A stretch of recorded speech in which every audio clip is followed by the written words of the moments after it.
अस्सलाम वालेकुम दोस्तों, क्या हाल चाल है।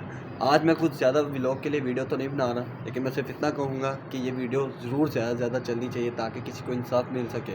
क्योंकि कुछ हमारे पाकिस्तान में ऐसे मुआशरे में लोग हैं जो कि लोगों को जीने नहीं देते। तो लिहाजा उस बंदे के लिए आज मैं स्टैंड लेना चाह रहा हूँ जिसका मैं हमेशा से फ़ैन रहा हूँ। तो उम्मीद करता हूँ आपको मेरी ये बातें कुछ पसंद भी आएंगी, जो मैं कहना चाह रहा हूँ वो अच्छी भी लगेंगी और आप इनको आगे शेयर भी करेंगे ताकि हर बंदा उसके हक़ में खड़ा हो सके।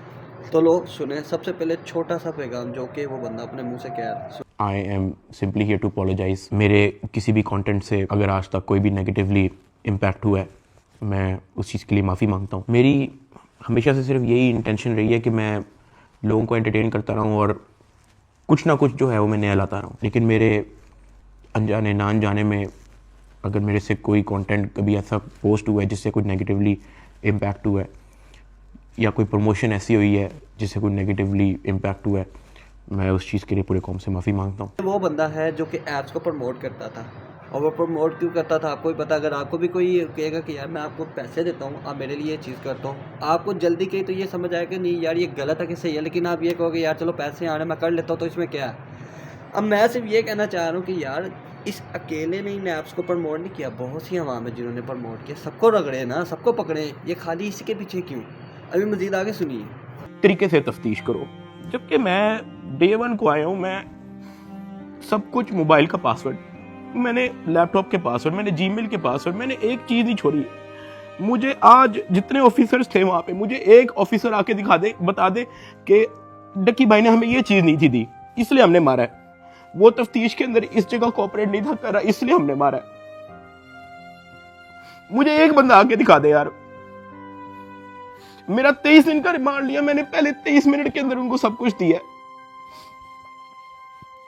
मुझे ऊपर ले गए, मेरे से एक बंदा मिलने आया हुआ था जावा फूड्स, मेरा एक जाने वाला है जिसने हमारे घर में, जब हमारे घर में दावत थी तो उसकी केटरिंग की थी। अब क्योंकि मुझे फ्रेश मार के ऊपर लेके गए थे, मेरी आंखों में आंसू थे, तो वो जब मिलने आया हुआ था वो अचानक अपनी सीट से खड़ा हुआ और उसने मेरी तरफ देखा कि क्या हुआ है।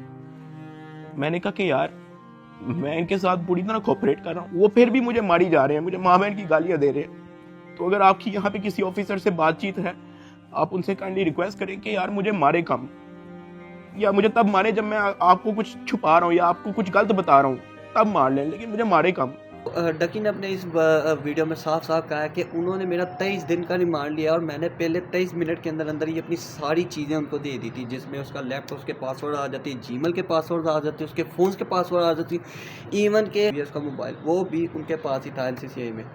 इन सब चीज़ों के बाबा होने के बावजूद डकी ने कहा कि वो एक आता है पीछे से सरफराज चौधरी, जो भी उसका नाम है वट एवर, बिकॉज मुझे इस फड्डे में ज़्यादा पढ़ना नहीं है, मुझे लोग बंदा वैसे ही जहर लगता है। मैं अब उसको क्या कहूँ, उसको शक्ल के देख के मुझे गुस्सा नहीं लग जाता, तो दफ़ा करो। खैर जो भी है, अगर मैं सिर्फ इतना कहना चाहूँ, अगर आपके हाथ में किसी ने कोई ताकत दी है ना, जैसे कि NCCI एक अदारा है, क्या है भाई उन्होंने उसके साथ गलत किया। अब ये आगे सुने। कर ली, कहता हाथ ऊपर कर, मैंने अपना हाथ ऊपर कर ली। वो घर में एक वीडियो कॉल लगाता है जो एक बच्चा रिसीव करता है जिसकी एस्टिमेटेड तकरीबन एज होगी 7 साल। एक हाथ में सिगरेट होती है। वो उस बच्चे से पूछता है कि डकी भाई को जानते हो? वो बच्चा कहता है जी। वो बैक कैमरा ऑन करता है, मेरे हाथ खड़े होते हैं, टांगे बैंड होती हैं, वो कैमरे से दिखाता है उस बच्चे को कि कौन है ये। कहता है डकी भाई। तो कहता कि तुम इसके प्रोग्राम देखते हो? कहता जी। वो पीछे जो प्राइवेट मुलाजिम खड़ा होता है, जो बहुत जोर का पीछे थप्पड़ मारता है। सरफराज चौधरी साहब उस 7 साल के बच्चे को कहते हैं ये देखो इसके साथ क्या हो रहा है, आप देखोगे तुम इसका प्रोग्राम? कहता नहीं। चलो फटाफट इसको गालियां दो। बच्चा कहता है कि सरफराज चौधरी साहब कहते हैं और का बच्चा। सरफराज चौधरी साहब कहते हैं और का बच्चा। थप्पड़ वो मारी जा रहा होता है पीछे। वो वीडियो कॉल पे उस बच्चे को दिखा रहा होता है कि ये तुम इसके प्रोग्राम देखते हो, और ये मैं क्या बताऊं यार। खैर मैं तब बड़ा हेल्पलेस होता हूँ, मैं समझ नहीं आती कि मैं क्या करूं और किस तरह इससे निकलूं, मैंने क्या किया ऐसा। खैर वो सरफराज चौधरी कहता है कि इसको ले जाओ, इसकी तरीके से तफ्तीश करो। फिर उसके बाद वो ये कह रहा है, देखिए इस बंदे ने किसी बच्चे को कॉल लगाई और बच्चे को कह रहा है कि तू इसके प्रोग्राम्स देखता है, ये देख ये तेरा डक्की भाई, इसकी हालत देख क्या है। हाँ, ख्याल उनको ये चीज़ें करनी चाहिए थी, ना कि उनके राइट्स में ही बनती है। और सबसे अहम तरीन बात अब ये सुनिए, हमें अपना बोर्डिंग पास मिल जाता है, उसके बाद जहाँ पे इमिग्रेशन होनी होती है, जहाँ पे आपके पासपोर्ट पे एग्जिट स्टैंप लगती है, हम जब वहाँ पे पहुँचते हैं तो वो मेरे से पूछते हैं कि आप पे कोई FIR तो नहीं है। मैंने कहा नहीं। कहता आपका साइबर क्राइम में कोई इशू है क्या? मैंने कहा नहीं। कहते आप हमारे साथ आ जाएं। मैं और अरूब एक दूसरे की तरफ देखते हैं कि ये क्या हो गया। हम किसी को ऑन टाइम ज़्यादा इन्फॉर्म ही नहीं कर पाते हैं। मैंने ज़िया को सिर्फ मैसेज कर दिया है कि ये इस तरह से इशू हो गया है, तो शायद हम फ्लाई ना कर पाएँ, तो आप प्लीज़ गाड़ी जो है वो एयरपोर्ट ले आओ और हमें यहाँ से पिक कर लो। हमें लगा कि शायद हमें बस सिर्फ फ्लाई नहीं करने देंगे और हम घर जा सकेंगे। 5-10 मिनट के बाद इमिग्रेशन वाले हमसे हमारे मोबाइल ले लेते हैं, कहते हैं कि इसको एयरप्लेन मोड पर लगा दें, और अरूब की तरफ वो इशारा करते हैं कि अगर आप जाना चाह रही हैं मलेशिया तो आप जा सकती हैं। अरूब ने कहा नहीं, अगर साथ मेरे साथ जा रहा है तो मैं चले जाती हूँ, वरना मैं इधर ही ठीक हूँ। शायद ये मेरी गलती ही, मुझे उसको जाने देना चाहिए था, क्योंकि उसके बाद जिस चीज़ से मेरी फैमिली ने गो थ्रू किया है, मैंने यही रिग्रेट किया कि मुझे अरूब को मलेशिया भेज देना चाहिए था। इमिग्रेशन वाले हमें एक रूम में बैठाए थे, मैं और अरूब बस आपस में गपशप लगा रहे होते हैं कि कोई नहीं कल चले जाएंगे, कोई नहीं दोबारा टिकट करा के परसों चले जाएंगे, इवेंट भी 2 दिन के बाद है, कल चले जाएंगे। हम आपस में यही डिस्कस कर रहे थे। बिल्कुल मेरे अंदर इतना सा भी वहम गुमान नहीं था कि असल में इशू क्या। 1 घंटे के बाद इमिग्रेशन वाले आते हैं, वो कहते हैं कि आज हम इस गुलबर्ग। इस वक्त यूट्यूबर डकी भाई की गिरफ्तारी का हर तरफ चर्चा है। डकी भाई को लाहौर एयरपोर्ट पर उस वक्त गिरफ्तार किया गया जब अब इन्होंने मुल्क जा रहा था। NCCIA लाहौर ने मारूफ यूट्यूबर सादुर रहमान उर्फ डकी भाई के खिलाफ मुख्तलिफ इल्जाम के तहत मुकदमा दर्ज कर लिया। साइबर क्राइम एजेंसी ने यूट्यूबर साद उर्फ डकी भाई के खिलाफ मुकदमा दर्ज कर लिया है। मशहूर यूट्यूबर डकी भाई कल रात से गिरफ्तार है। पाकिस्तान के सबसे मशहूर यूट्यूबर डकी भाई एक बार फिर बड़ी मुश्किल में फंस गए हैं। मुल्जिम को गुज़श्ता रात लाहौर एयरपोर्ट से गिरफ्तार किया गया था। यूट्यूबर डकी भाई बड़ी मुश्किल में, हुक्म जारी, मदाहों के लिए बुरी खबर। डकी भाई डकी भाई डकी भाई डकी भाई डकी भाई डकी भाई डकी भाई। रात के तकरीबन 11 बजे हम NCCIA ऑफिस पहुंच जाते हैं। हथकड़ी मुझे लगी भी। डक्की पर जब वहाँ से फ्लाई करने वाला था, उसके ऊपर कोई FIR नहीं रजिस्टर्ड थी। डक्की को लगा कि शायद कोई FIR वो जो जिसमें वो ड्राइविंग कर रहा है सोते हुए, आपको पता ही है। कहता शायद मेरे दिमाग में लगा कि मुझे कि वो FIR की वजह से ना मुझे पकड़ा जाए। तो मैंने कहा कोई इतना इशू नहीं है। कहता मैंने अपने घर वालों को पहले यानी कि ज़िया भाई अपने को फ़ोन कर दिया कि तुम वो मुझे लेने आ जाए, लेकिन मुझे नहीं था पता कि ये बाहर कोई और कोई दार है। उसको अंदर पकड़ा किसी और ने। हालांकि उसने किसी से पूछा भी यार मेरे ऊपर क्या मसला, काइंडली मुझे थोड़ी सी एक्सप्लेनिंग दे दोगे, लेकिन उन्होंने बताया यार तू साइबर क्राइम में यानी कि मुलव्विस है। तो उसने कहा नहीं ऐसा तो कोई इशू नहीं है। तो मतलब कि जब FIR नहीं थी, उसके ऊपर कोई रिपोर्ट नहीं थी, फिर भी वो मतलब कि बंदा चुप करके उनके साथ चला गया। तो आखिर क्यों भाई? और वो बंदा इतना ही कोऑपरेट कर रहा था, तो उसको मारने की क्या ज़रूरत थी? अब ये फजूल जो मार खाता रहा ना यार। अब मैं सिर्फ मेरी सिर्फ ये वीडियो बनाने का मकसद ये है कि यार क्या इतने अदारों में इतने भी करप्ट बंदे बैठे हुए हैं। अगर एक अमाउंट, और फिर एक और बात, ये अहम बात हो, आपने 1,20,25,000 USDT वो इसके डिजिटल वॉलेट में से हमने अनर्थ करके कोर्ट ऑफ लॉ में सबमिट कर दिए। हमने इसके डिजिटल वॉलेट में से वो अपने वॉलेट में जो सरकार का होता है उसमें अनर्थ करके प्रॉपर उसको फर्द मकबूजगी बनाकर कर दिया। ये बहुत बड़ी अचीवमेंट है। उन्होंने दर्जनों पॉडकास्ट दे के ये बताया कि 3,26,000 USDT जो है वो हमने इससे बरामद कर लिए हैं। अब मैं आपको उसकी असल स्टोरी बताता हूँ कि वो क्या है। हवाला से मुझे इन्वेस्टिगेशन के लिए लेके जाते हैं, कोई शाम के 7 बजे के करीब। आइयो मुझे कहता है कि अपना बाइनेंस का अकाउंट खोल। मैं अकाउंट खोल देता हूँ। मेरे अकाउंट के अंदर कुछ ट्रेड चल रही होती है जो मेरी सारी लॉस पे गई होती है, क्योंकि उस दौरान बिटकॉइन नीचे गया हुआ था। वो सारी ट्रेड मेरी लॉस में क्लोज करता है। मेरी फ्यूचर्स की ट्रेड सारी लॉस में क्लोज करता है। मेरा पर्सनल नुकसान करता है। सारे टोकन जो मेरे पास डॉज, बिटकॉइन, इथीरियम, मेरे पास दर्जनों टोकन और पड़े हुए थे, वो सारे क्लोज करके उसको USDT में खुद कन्वर्ट करता है और वो कहता है कि ये USDT ट्रांसफर कर। मैंने कहा सर इसकी क्या वजह है, आपने मेरा पर्सनल लॉस भी कर दिया है। कहता है कि तुझे अपना मसला हल करना है या नहीं करना। मैंने कहा कि सर लेकिन ये 3,26,000 USDT आपने ट्रांसफर क्यों करना है? जो भी आपकी इन्वेस्टिगेशन है आपके सामने, अकाउंट मैंने आपको दे दिया, उसका जीमेल मैंने आपको दे दिया, पासवर्ड मैंने आपको दे दिया, आपने ट्रांसफर इसको क्यों करना है? कहता है तुझे जितना कह रहे हैं उतना कर। मेरी 15 मिनट उनके साथ बहस चलती रही कि सर ये पैसे ज्यादा हैं, मुझे आप थोड़ी सी इसकी एक्सप्लेनेशन दे दें ताकि मैं मेंटली रिलैक्स रहूं, मुझे थोड़ा सा बता दें कि ये ट्रांसफर आपके पास क्यों करना है। वो मुझे आगे से ये कहता था कि यार लगता है तुझे अपना मसला हल करने का शौक नहीं है। बीच में उसने मुझे बहाने लगाने शुरू कर दिए, यार क्योंकि तू हमारी कस्टडी में है, कि तेरा अकाउंट की हैक ना हो जाए, जब तू यहाँ से फारिग होगा तू मुझे बता दी, मैं तुझे सेंड कर दूंगा। आइयो ने मुझे इस तरह की कहानी सुनाई शुरू कर दी। उसने मुझे एक अपना वॉलेट एड्रेस दिया उसने कहा कि ये सारे पैसे इस पे ट्रांसफर कर। इसने मेरे से जबरदस्ती मेरा फेस आईडी, मेरा ऑथेंटिकेटर सारा लगा के इसने मेरे से जबरदस्ती 3,26,000 USDT, जिसकी PKR के अंदर वैल्यू बनती है 9 करोड़ पाकिस्तानी रुपया। अब जिस अकाउंट में उसने ट्रांसफर किया, क्या वो FIA का अकाउंट था? नहीं। क्या वो NCCIA का अकाउंट था? नहीं। क्या वो पंजाब हुकूमत, सिंध हुकूमत या किसी KP की हुकूमत या किसी भी गवर्नमेंट के इदारे की हुकूमत का अकाउंट था? नहीं। क्या वो NAB का अकाउंट था? नहीं। क्या वो स्टेट बैंक का अकाउंट था? नहीं। क्या वो कोई ऐसा अकाउंट था जो कोर्ट की तरफ से जिसकी अप्रूवल मिली हो? नहीं। वो मेरे IO असिस्टेंट डायरेक्टर शुएब रियाज साहब का अपना पर्सनल अकाउंट था, जिसके अंदर इन्होंने मेरे 9 करोड़ रुपया एस्टिमेटेड ट्रांसफर किए। ट्रांसफर करने के बाद उन्होंने वापस मुझे हवालात में बंद कर दिया। कोई रिसीविंग नहीं दी, मुझे उसकी कोई रीजनिंग नहीं दी। कोई जी 3,26,000 डॉलर्स की जो बात थी ना, वो सारी की सारी बात ही सारी पैसों पे ख़त्म। अब एक बंदा बार बार आ रहा है, उनको आके समझाना चाह रहा है डक्की को कि यार तू अपना मसला नहीं हल कराना चाह रहा, मसला नहीं हल कराना चाह। डक्की भी चाह रहा है ऐसे मसलों में नहीं पड़ा, तो वो आगे से कहता है कि यार मुझे समझ नहीं आ रहा, काइंडली मुझे खुल के थोड़ी सी एक्सप्लेनेशन करो ताकि मैं आपकी बात के ऊपर पूरा उतर सकूँ। इसके बावजूद भी वो आगे से कहता है यार तेनू समझ नहीं आ रही। फिर वो उसके दोस्त के थ्रू उसको कहता है कि मतलब कि तेरे को कोई दोस्त नहीं है, तू उन्होंने बुलावे मतलब कि समझावे समझूवे, मैं मतलब से उन्हें गल चल करी। इन्होंने उसको दोस्त को बुलाया तो डकी ने आगे से सीधा ही जवाब दिया, यार मैं इनको एक फूटी कौड़ी नहीं देनी। अगर अरूब बैठी हुई थी और उसकी इंटेरोगेशन हो रही थी, उसका मोबाइल जो है वो इन्वेस्टिगेशन ऑफिसर के हाथ में था। तो मैंने इन्वेस्टिगेशन ऑफिसर शुएब रियाज साहब से पूछा कि ये आपने इनका मोबाइल क्यों लिया? तो कहता कि इन पे भी FIR होगी। तो अरूब घबरा गई, उसने कहा मेरे पे FIR क्यों होगी? उसने कहा कि आपने तो हमें साथ से मिलने के लिए बुलाया है, मुझे और मामा को के साथ से मुलाकात हो जाएगी। तो वो कहता कि नहीं, FIR हो ना हो, ये जो आपके शोहर की FIR है इसी में बड़ी जगह है, हम आपको इसी में नामजद करेंगे। अरूब घबरा गई। मैंने अरूब की तरफ देखा, मैंने अरूब की तरफ इशारा किया कि मैंने कहा बस बिल्कुल चुप होके बैठ जाओ, बस ये वक्त गुजारो, बस इस वक्त हम कुछ नहीं कर सकते। खैर वो अरूब से कुछ क्वेश्चन उन्होंने पूछने शुरू कर दिए। मैंने यही कोशिश की कि मैं जल्दी से जल्दी अरूब को वापस भेज दूं घर। उसका मोबाइल वापस मिले ना मिले डजंट मैटर, वो घर जाए। IO ने अरूब का मोबाइल रख लिया। मैंने अरूब को कहा कि अब तुम घर जाओ और तुमने वापस नहीं आना। जब अरूब घर गई है तो उसने जब वकीलों से डिस्कस किया तो वकीलों ने कहा कोई बात नहीं, हम प्री अरेस्ट बेल करवा लेंगे। तो अरूब ने कहा ओके। अगले दिन उन्होंने जाके प्री अरेस्ट बेल करवा ली।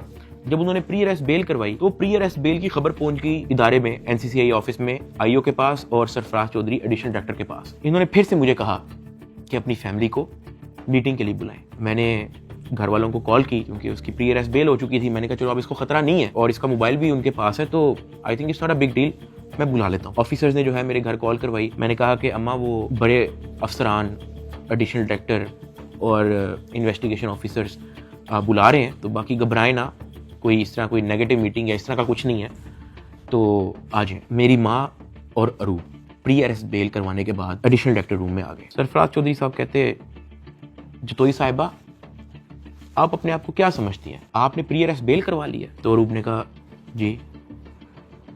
तो कहता अच्छा करवाएं, जो आपने करना करें। 5 रुपए का एक नया सफा आता है, हम एक नई FIR लिखेंगे और आपको पकड़ लेंगे। अरूब मेरी तरफ देख रही है कि ये क्या है, ये किस तरह की मीटिंग है। मेरी माँ परेशान, लाल उनके चेहरे हो गए थे सबके। एडिशनल डायरेक्टर सरफराज चौधरी साहब ने फिर अपना मोबाइल खोला, वहाँ WhatsApp खोला, उन्होंने ऊपर लिखा जज, और ऐसे मेरी माँ को और मेरी वाइफ को लिस्ट दिखाई ऐसे स्क्रॉल करके कि ये देखो मेरा इस जज से भी ताल्लुक है, मेरा इन जज से भी ताल्लुक है, मेरा इस जज से भी ताल्लुक है, क्या कर लेंगे आप? जब वो इस तरह जजेस की लिस्ट दिखा रहा था तो उसने बड़े ऊंचे अल्फाज में बोला कि यहाँ पे जज भी मैं हूँ, यहाँ पे वकील भी मैं हूँ, यहाँ पे सब कुछ मैं हूँ, जितनी आपने प्री अरेस्ट बेल करवानी है करवाएं, नया पर्चे में हम पकड़ लेंगे। अपने हमारे अदारे के बंदे ऐसे ऐसे हैं ये NCCI वाले कि मतलब के पैसों की खातर किसी की फैमिली को भी वर्गला सकते हैं। जी हाँ जी, ये सुने इन्वेस्टिगेशन होगा कि ये 5 रुपए का सफ़ा आता है, दोबारा FIR बन जाएगी, जितनी मर्जी आप प्री बेल करवा लें, कोई मसला नहीं है हमारे लिए, ये वो वगैरह। मतलब कि यार पैसों के लिए इतना कोई गिर सकता है, ये भी चीज़ें होती हैं इस पाकिस्तान में। मतलब कि वो फिर लोग सही कहते हैं ना यार कि अगर जीना है तो पाकिस्तान छोड़ के निकलो कि ये और चले जाओ, हाँ तो बंदा अपना मतलब। फिर यार आप एक और बात सुने, भी मैं उसकी एक और बात से बड़ा मुतासिर हूँ। उसने कहा यार मैं इनको सब कुछ दे चुका था, 23 दिन के रिमांड पे 23 मिनट का जो बयान था मैं सब कुछ दे चुका था उसी में। तो मैं इनके साथ जब इतना कोऑपरेट कर रहा हूँ तो मैंने फिर भी इनको कहा यार आप मुझे मारो ना, लेकिन अगर मारना भी है तो मुझे कम मारो। ज़ेरे हिरासत जब डक्की भाई थे तो कुछ लोग उनसे मिलने गए तो उन्होंने कहा कि आप पिज़्ज़ा खाएंगे, तो डक्की भाई जवाब में उनके पाँव पड़ गया जो उनसे मिलने आए थे और बिलक बिलक के रोने लगा और कहने लगा पिज़्ज़ा को छोड़े, उनसे कहे मुझे मारें कम। ये नहीं कहा कि मुझे ना मारें, मगर मुझे मारे कम, बहुत मारे। आप मारो ना, मैं यकीन माने मैं उस बंदे पे आप फ्री में यार के पहले तो वो इतने दिन जेल में रह गया, फिर उसके बाद उसने इनका पूरा साथ दिया। फिर आपने देखा होगा हर न्यूज़ पे, ये देखे जरा, जिस्मानी रिमांड पे एफआईए के पास जाना है या उसके बाद जेल जाना है, हो गया तो बोलने कोई मसला नहीं है। आज डकी भाई आप यूट्यूबर्स को क्या पैगाम देना चाहेंगे? कुछ बात नहीं करेंगे? ताहम आज जो है वो बात तो नहीं करने दे रहे, लेकिन डकी भाई को जो है वो सुबह सवेरे जो है आज अदालत में पेश किया गया है। बिल्कुल जी बात तो नहीं कर सकते डकी भाई। इससे पहले भी हमने जब इनसे गुफ्तगू करने की कोशिश की है तो NCCI एहलकारों की जानिब से जो वो मना कर दिया गया है कि वो किसी भी किस्म से वो जो है वो गुफ्तगू नहीं करेंगे। डकी भाई कुछ कहना चाहेंगे आप? डकी भाई आप कुछ कहना चाहेंगे? डकी भाई कुछ तो बोलिए। इन्होंने तो मना नहीं किया आपको, आप लॉयर्स ने मना किया कि भाई सारी तो आपने तहकीकात के बारे में आपने ताउन किया, उसके बावजूद क्यों ही कहा जा रहा है आपको? मेरी जिधर भी उस बंदे को देख रहे हैं वो चुप भी है, जिधर भी देख रहे चुप की है, माइक का जवाब नहीं दिया, किसी से बात तक नहीं की। फिर इसके दरमियान एक बंदा आता है बिग ब्रदर, जिसका डकी ने अपनी वीडियो में जिक्र किया हुआ है। देखे जी खुदा ने अगर करप्ट बंदे बनाया ना तो बंदे अच्छे भी बहुत बनाए हैं। अब वो बंदा पहली दफ़ा आके डकी से मिलता है, डकी किसी ने तो ऐसा कोई पैसों की बात की, ये सुनिए ज़रा डकी के मुँह से। डकी तेरे पे केस क्या है? मैंने कहा एप्लीकेशन प्रमोशन का केस है। तो कहता है कि तेरा मैटर कहाँ तक पहुँचा है? मैंने कहा कि मैं तो पूरी तरह ताउन कर रहा हूँ, मैं तो सब कुछ इनको दे चुका हूँ, मुझे नहीं पता कि इनको अब मेरे से और क्या चाहिए, लेकिन मैं तो पूरी तरह इनके साथ कोऑपरेट कर। तो उसी दफ़ा भी आता है और यही पूछता है, हाँ डकी कैसा है, क्या हाल चाल है, पूछ उठ के, हाँ डकी जैसा पैसों की किसी ने बात की। बार फिर से NCCI ऑफिस आता है, लेकिन ये इस बार मेरे से मिलने आता है। मेरे से पूछता है कि किधर तक पहुंचा तेरा केस? मैंने कहा कि सर मेरी तरफ से तो मैं सब कुछ दे चुका हूँ, मुझे नहीं पता कि इनका क्या इरादा है। उसने मेरे से पूछा कि यार इतना लंबा तेरा रिमांड क्यों हुआ है? मैंने कहा सर नो आइडिया, जबकि मैं इनको सब कुछ दे चुका हूँ। इनके पास मेरे सारे मोबाइल हैं, इन्होंने मेरी वाइफ को भी नामजद किया है, सारे ईमेल पासवर्ड लिए हुए, सब कुछ इनके पास है, ये फिर भी मेरा रिमांड डिमांड करते हैं। कहता अच्छा तो इन्होंने पैसों की बात की है तेरे से? क्योंकि मैं उस बंदे पे उस तरह से ट्रस्ट नहीं था करता। मैंने कहा नहीं, इन्होंने मेरे से कोई पैसों की बात नहीं की। कहता किसी ने इशारा दिया हो, किसी ने इनडायरेक्टली तेरे से डिमांड की हो, या किसी ने कहा हो कि तू अगर पैसे दे देगा तो तेरी छूट हो जाएगी। फिर वही बात कि मुझे नहीं था पता कि वो बंदा कौन है। मैंने उसको कहा कि नहीं। उसने मेरी तरफ देखा ऐसे। जो डकी का केस देख रहा था ना, डकी ने कहा भी है सर मैं ऐसे आपका नाम वगैरह वीडियो में लूँगा ये वगैरह। उसने कहा मुझे कुछ नहीं चाहिए यार, तेरा मसला हल हो रहा है ना, बस ये हमारे लिए बहुत है, लिहाजा तो चुप रहा है, अपना काम कर, यहाँ से निकल और अपनी मैच कर। तो मैं आपको वीडियो बनाने का सिर्फ ये मकसद है कि पाकिस्तान के कुछ इदारे अगर करप्ट हैं ना तो वहाँ पे कुछ उसी इदारों में बहुत बहुत अच्छे लोग भी हैं, तो लिहाजा ये पैसों के लिए अपने इदारों को बेचना ये बहुत गलत बात है। मैं सल्यूट करता हूँ हमारी पाक फोर्सेस को जिन्होंने डकी का साथ दिया। केस के अंदर भी मुझे बुरे लोग मिले, लेकिन क्योंकि अच्छे लोग भी एग्जिस्ट करते थे, अल्लाह पाक ने उनको वसीला बनाया, उनको हमारे पास भेजा। 16 अगस्त को मैं गिरफ्तार हुआ। 100 दिन टॉर्चर, ऐसा रोलर कोस्टर जो मैंने ज़िंदगी में कभी भी नहीं सोचा था मैं और मेरी फैमिली ने गुजारा। 100 दिन के बाद जस्टिस शहराम सरवर, मैं उनको सल्यूट करता हूँ, उन्होंने मुझे बेल दी हाई कोर्ट से। मैं जब जेल में था, जब सबसे पहले मुझे इस चीज़ की न्यूज़ मिली कि डकी तेरी बेल हो गई है, तब जो मेरी बॉडी पे खून दौड़ा था उसके लिए मैंने 100 दिन इंतज़ार किया। मैं तो जम गया था, मैं ख़त्म हो गया था, मैं बर्बाद हो गया था। सही बताऊँ तो मैं हार मान ली थी, मैं टूट चुका था, मुझे नहीं पता था कि मैं क्या करूँगा। ये 100 दिनों में क्या क्या हुआ, ये वीडियो तो शायद 40-50 मिनट की होगी। अगर मैं आपको बताना शुरू करूं तो ये वीडियो 4-5 घंटे की होनी चाहिए। बहुत सारी चीज़ें मेरी मजबूरी है, मैं नहीं बता सकता। इवन ये जो भाई थे जिनका नाम हमने बिग ब्रदर रखा था, उनसे मैंने रिक्वेस्ट की, मैंने कहा सर मुझे लोगों को बताने दें कि आपने हमारी फैमिली के लिए क्या क्या किया। कहता डकी we work in the shadows, हमें आपकी अप्रिसिएशन नहीं चाहिए, ये हमारी ड्यूटी थी। आपकी माँ हमारी माँ है, आपकी फैमिली हमारी फैमिली है, ना हम चाहते हैं कि आप हमारा नाम लें, ना हम चाहते हैं कि आप हमें मेंशन करें। उसने कहा क्योंकि हमारे इदारे का नाम लेके आपको और आपकी फैमिली से फाइनेंशियल बेनिफिट्स ले रहे हैं तो we have to step in. इदारे की ट्रेनिंग ही ऐसी है कि अगर हमारे इदारे का कोई नाम लेके अपने लिए कोई बेनिफिट लेगा तो उसकी कोई टॉलरेंस नहीं है, ये हमारी ड्यूटी है। We are here to serve this country. अगर आप गलत होते या आपकी फैमिली गलत होती तो हम आपका साथ ना देते, लेकिन हमने देखा कि हमारी माँ मुश्किल में है, हमारी बेटी मुश्किल में है, हमारा भाई मुश्किल में है, तो हमें आपकी अप्रिसिएशन ही चाहिए, खुश रहें। और मैं बड़ा हैरान हुआ कि एक तरफ NCCI ऑफिसर्स हैं जो दर्जनों पॉडकास्ट दे रहे हैं पब्लिकली, लेकिन बैक एंड पे वो क्या हरकत करें उस चीज़ का किसी को नहीं पता। और दूसरी तरफ ये बिग ब्रदर का इंस्टीट्यूशन जिन्होंने दिन रात एक कर दिया मेरी फैमिली के लिए। और जब मैंने उनका कहा कि मुझे बताने दे लोगों को, तो कहते हमें क्रेडिट नहीं चाहिए। सेल्फलेसली काम किया और एक भी पॉडकास्ट उनके एक भी ऑफिसर ने एक भी इंटरव्यू नहीं दिया, just working in the shadows. और मुझे और और मेरी फैमिली को उन पर फ़ख्र है। और मेरी सिंपैथी हर उस फैमिली के साथ है जो कभी इन करप्ट NCCI ऑफिसर्स के थ्रू अफेक्ट हुई है।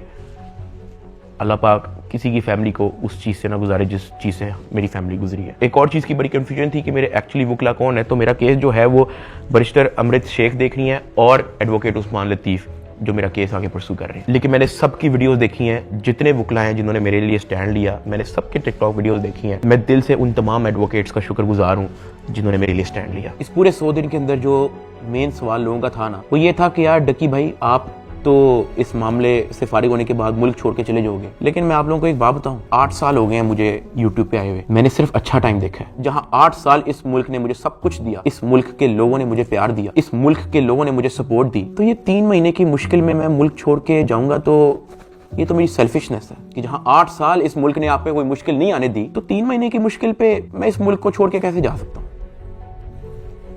मैं इधर ही हूं, मैं कहीं नहीं जा रहा। पाकिस्तान ने ही मुझे सब कुछ दिया है, पाकिस्तान में ही मैं रहूंगा। यहाँ पे मैं वीडियो को एंड कर रहा हूँ। इस पूरे 100 दिन के अंदर मैंने बहुत कुछ सीखा। कोई भी आके पीछे नहीं आता आपकी फैमिली के अलावा। मेरी माँ कोर्ट के धक्के खाती रही है। उनका क्या काम है कोर्ट में? उन्होंने कौन सा वहाँ पे कोई बयान देना है या कोई स्टेटमेंट देनी है, या वो कौन सी वकील है जो उनका कोर्ट में कोई काम है? वो सिर्फ वहाँ पे इसलिए आती ही कि मुझे कुछ 30-40 सेकंड के लिए अपने बेटे की झलक देखने को मिल जाए, मैं बस देख लूँ कि यार मेरा बेटा ठीक है। सिर्फ इसलिए आती रही है। एक दिन भी उन्होंने मिस नहीं किया। आज के दौर में जहाँ वफादारी तो मजाक बन के रह गई है, अरूब मेरे साथ एंड तक खड़ी रही। उसको डराया गया, धमकाया गया, ब्लैकमेल किया गया। इवन एक पॉइंट में मैंने उसको ये भी कहा था कि जब तक ये मैटर हल नहीं होता तुम आउट ऑफ कंट्री चले जाओ। वो तब भी मेरे साथ खड़ी रही। मैं जेल में था और मेरे लिए मर्दों से लड़ती रही है। और सही बताऊं तो कोई भी नहीं करता ऐसा। हल्का सा मर्द पे बुरा टाइम आता है, औरतें छोड़ के चली जाती हैं, लेकिन अरूब मेरे साथ खड़ी रही। मैं एहसान कभी भी नहीं भूलूंगा। ज़िया अपने सारे काम छोड़ के, अपना यूनिवर्सिटी छोड़ के, अपनी सारी स्टडीज छोड़ के, अपना यूट्यूब चैनल छोड़ के मेरे साथ खड़ा रहा। मेरे साथ एफर्ट उसने एंड तक रखी। मेरे अब्बा जी हार्ट पेशेंट, उनको मैंने मना किया हुआ कि आपने बाहर नहीं निकलना। उनके बैंक अकाउंट बंद है, उधार पे हैं। मेरे लिए डेली मैसेज भेजते हैं अम्मा के थ्रू कि हमारी दुआएं सदा आपके साथ हैं, आपने घबराना नहीं है। मैंने सिर्फ ये रियलाइज़ किया कि आपकी फैमिली के अलावा कुछ मैटर नहीं करता इस दुनिया में।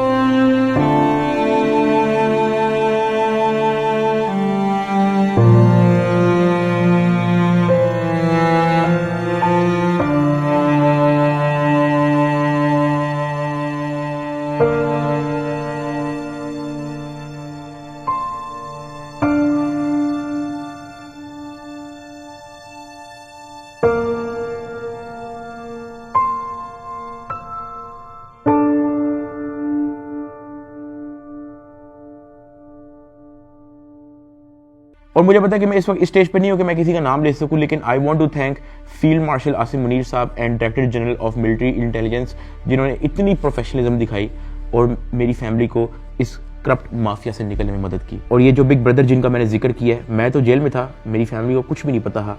जब जब उनको कोई परेशानी होती ही, जब जब उनको कोई सवाल होता था, जब उनको किसी चीज़ की टेंशन होती ही, ये जो बिग ब्रदर है ये और इनकी टीम हमेशा उनके लिए अवेलेबल रही है। और इस तरह का clean up operation in corrupt mafia के अगेंस्ट आज तक पाकिस्तान की तारीख में नहीं हुआ। और ये सब क्रेडिट जो है ये इंटेलिजेंस एजेंसीज को जाता है। और जैसे मैंने आपको कहा कि मैं आप लोगों को सब कुछ तो नहीं बता सकता, मैं अगर बताना शुरू करूं तो ये वीडियो कुछ 40-50 मिनट की नहीं, ये वीडियो कुछ 4 घंटे की होगी। वैसे भी आप लोग कहोगे कि झूठ बोल रहा है, ये तो कोई टॉम क्रूज की मिशन इम्पॉसिबल हॉलीवुड मूवी की स्क्रिप्ट बता रहा है। मैं बस यही कहना चाहता हूँ कि मैं और मेरी फैमिली हमेशा इनके शुक्रगुजार है। मैं आप सबको थैंक यू कहना चाहूंगा कि आप लोगों ने मुश्किल टाइम पे भी मेरा साथ नहीं छोड़ा। मैंने घर आके सोशल मीडिया देखा है, आप सबके कमेंट्स पढ़े हैं, मैंने आप सबकी वीडियोस, आप सबके एडिट्स मैंने देखे हैं। मुझे याद है गिरफ्तारी से पहले व्लॉग्स के अंदर मैं कहा करता था कि गाइस हमने 9 मिलियन सब्सक्राइबर्स करने हैं, लेकिन वो ख्वाब हमारा अधूरा रह गया।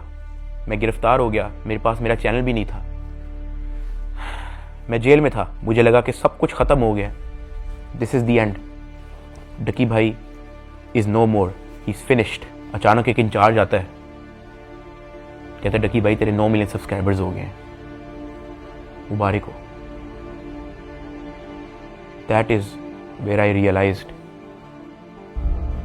कि maybe this is not the end, maybe this is start of something else. I want to appreciate every single one of you. मैं जिंदगी भर नहीं भूलूंगा आप लोगों का एहसान। अभी इस वीडियो में मैंने आप लोगों को बोला कि यार अगर मैं सब कुछ बताना शुरू करूं तो ये वीडियो 4-5 घंटे की हो जाएगी। और साथ मैंने आप लोगों को ये भी बोला कि मैं आप लोगों को कुछ लोगों का नाम नहीं बता सकता, तो हम उनका नाम बिग ब्रदर रख देते हैं। बट लेकिन समटाइम सब कुछ जानना जरूरी भी नहीं होता। मैं बाहर आ गया हूँ, यही बहुत है। जब मैं जेल से वापस आया तो मैंने बहुत सारे लोगों की कहानियां देखी। कोई पॉडकास्ट पे कुछ कह रहा है, कोई यूट्यूबर कुछ कह रहा है, कोई टिकटॉकर कुछ कह रहा है, कोई जर्नलिस्ट कुछ कह रहा है, और मैंने उन सबको देख के बस कहा कि यार किसी को कुछ भी नहीं पता, सबकी अपनी अपनी कहानी है और सब झूठ है। असल में क्या हुआ है वो मुझे पता है। Let that be a mystery. Pakistan जिंदाबाद, पाक फौज जिंदाबाद। अल्लाह हाफिज।